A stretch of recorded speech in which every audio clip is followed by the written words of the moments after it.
Greetings, God's people. You have been given the secret of the kingdom of God. Welcome to the Week 5 review for Mark His Words, 100 Encounters with Jesus Christ in the Gospel of Mark. This past week we've looked at encounters 20 through 24 and read Mark chapter 4 verses 1 through 34. Altogether, we are about a quarter of the way through the Gospel of Mark, and we've seen Jesus do a lot of things. Teach authoritatively in the synagogues, cast out unclean spirits, heal incurable diseases, forgive sins, call disciples, name apostles, and even exercise authority over the very word and law of God. But it is here in chapter 4 that we have the first extended discourse of Jesus in the Gospel of Mark. And what does Jesus teach? The kingdom of God. How does he teach it? Through parables, allegorical stories.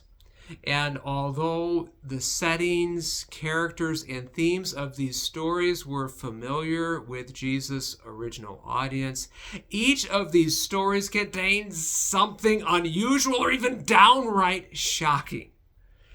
First, there's the parable of the sower. A guy goes out and throws seed everywhere. Doesn't care where it lands. Everywhere he throws seed. He doesn't prepare the soil. He doesn't pay attention to throw it in particularly good places. He sows the seed everywhere. And so naturally, the seed doesn't grow in most places. But where it does grow, it is a super abundant harvest, even up to 100 times.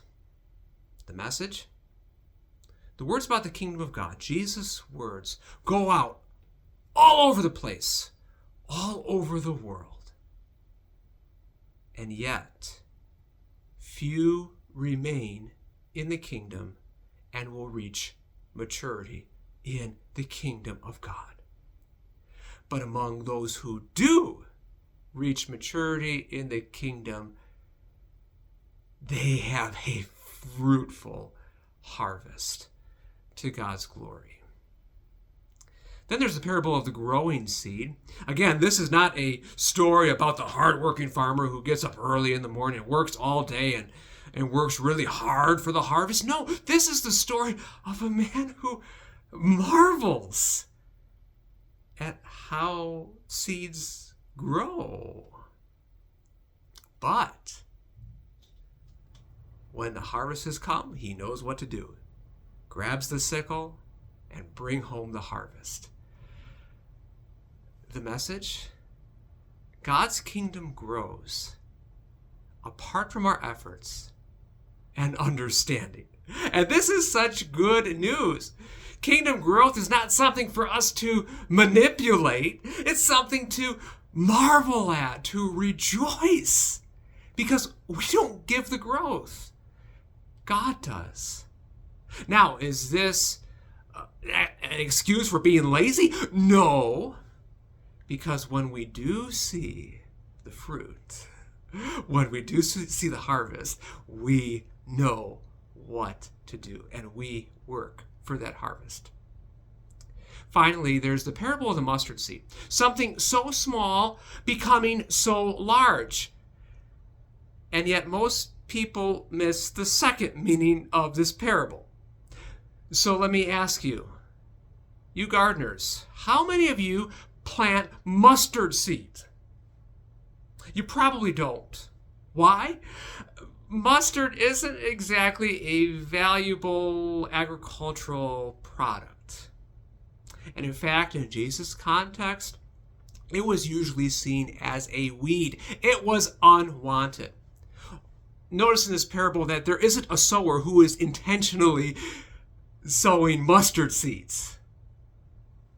But here is this mustard seed that sneaks in by surprise, by mistake. This mustard that is regarded as a weed, but it somehow gets in the garden and it grows and it takes over. And this growth is just crazy because usually mustard seeds turn into mustard plants, but here it turns into a tree with large branches so that birds can nest in this tree. How unusual. And yet that's how God's kingdom works. It starts off small, it slips in undetected, it's unwanted, and yet here it is, and it's growing, and it is going to take over the world. Wow!